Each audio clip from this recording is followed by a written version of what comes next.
Hi, hello, it's Luke again. Not the best of days today, but a good day for doing certain things, like transferring seedlings actually, because it's not too hot.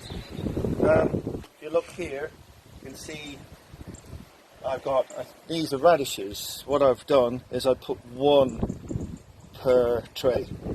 Some people fill them up with loads. I think that's a bad idea. If you get one to germinate and then grow it on in a space until it's a decent size, and then you can plant it out. That way you don't have to bother with separating seedlings. So you'll come with me. Here you can see the spring onions or scallions that I planted in a previous video. They're coming on quite nicely. Look, they've got loads of regrowth. And here's the garlic, did the same thing, coming on very nicely. Now of course, because they're in these little pots, they need liquid feed. I was actually in a local supermarket, they got organic seaweed feed, which is excellent.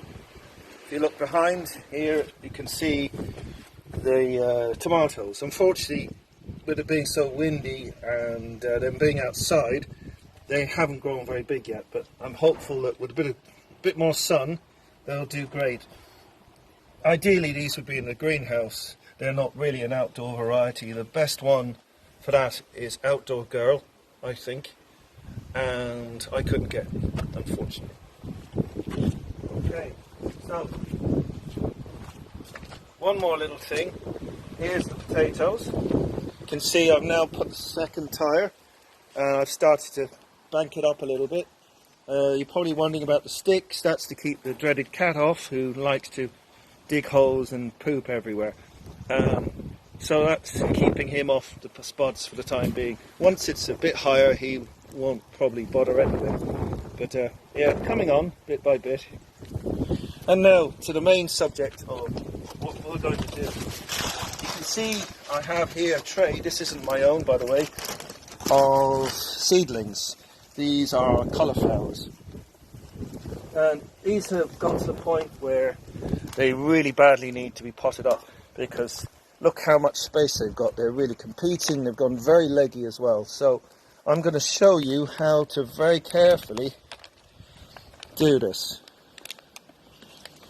So I'm going to take out this. It's good on a day like today because they're not going to suffer with the wind too much, because it's a bit windy but not terrible, and there's no direct sun, so it's not going to scorch them. Right, okay, so here we have carefully filled pot. I didn't pack it in, I've just put it in and leveled it off a bit.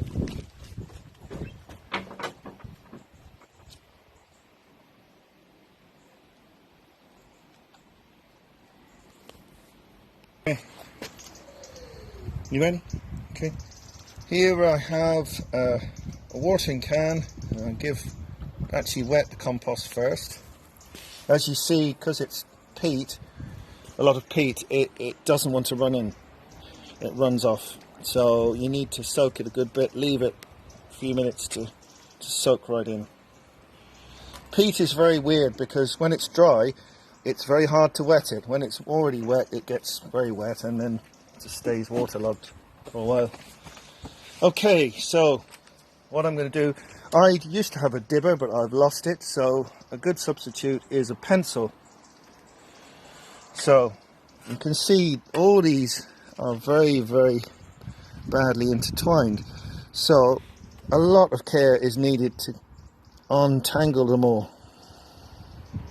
Sometimes it's actually impossible and you're damaging them, breaking them. So, trying to tease this out, very difficult. Okay, we're nearly there with this one.